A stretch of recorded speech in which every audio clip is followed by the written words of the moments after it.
f of x is equal to x, f of x equal to mod x, f of x equal to x square plus 2x plus 3, greatest integer x, or exponential functions like e power x, 2 power x, or trigonometric functions like sin x, cos x. All these functions are defined for all real values of x. Any real number can be assigned to this x to get a functional value. Any real number can be assigned. Any real number can be placed. All these functions have the domain of the function is any real value. So domain means the value of x for which the function is defined. So here these functions are all defined for all real values. Okay. So let us see which of the functions have some restriction in the domain. For example, consider this function 1 by x. 1 by x. Think about this function. For what value of x this function cannot be defined. Yes, when x takes the value 0, 1 divided by 0 is not defined. So this function has a domain of all real numbers except 0. Only it cannot be defined for x is equal to 0. For all other values the function is defined. Like that 1 by x minus 1. For what number the denominator is 0? When x is equal to 1 the denominator is 0. So when the denominator is 0, 1 by 0 is not defined, or 2 by 0, whatever be the numerator. If the denominator is 0, it is not defined. Therefore, here the domain is real number except 1. Similarly, when the denominator is x plus 1, when x is equal to minus 1 plus 1 is 0. So this function is not defined for minus 1. Therefore, the domain is real number except minus 1. Okay.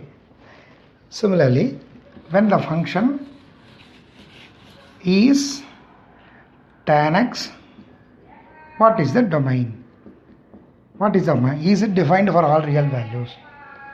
No, because tan x is sin x divided by cos x.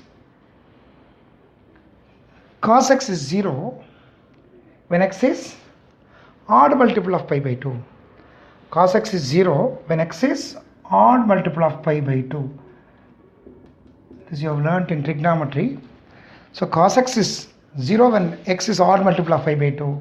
So tan x is not defined for the real values which are odd multiples of pi. That is 2n plus 1 times pi by 2. So the domain of this function is real number except odd multiple of pi by 2 where n is an integer. Similarly, secant x. Secant x, the same domain for secant x. Because secant x is 1 by cos x, so domain of the secant x is same. Real number, all real number except odd multiples of pi by 2. Because the denominator should not be 0.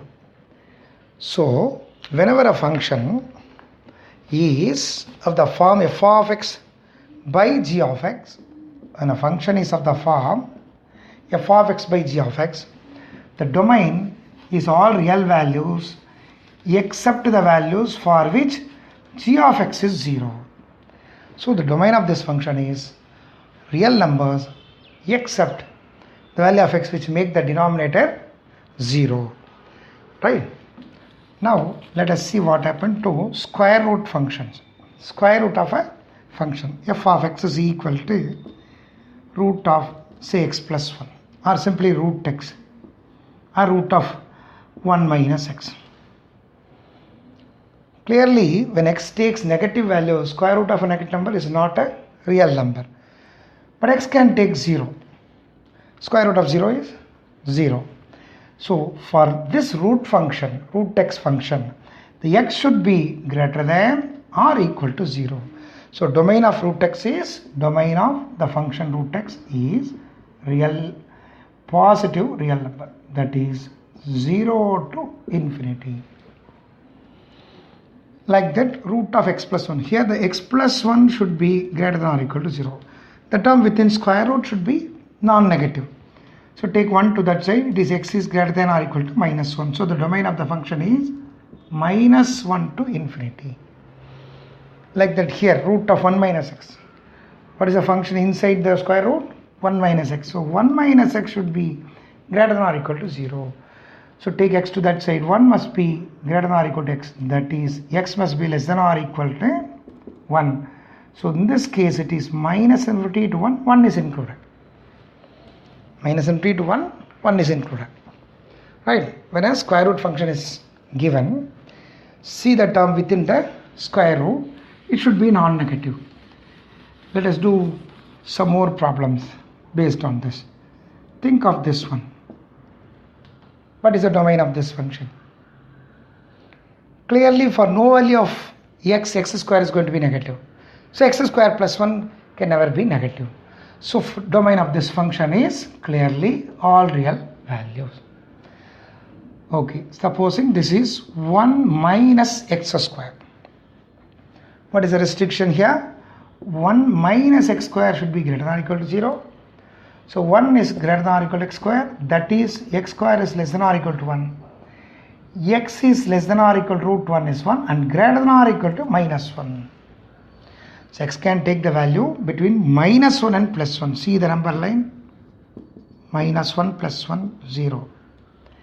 So if you consider any number less than minus 1, when it is squared, it will be greater than 1. Any number less than minus 1, when it is squared, it will be greater than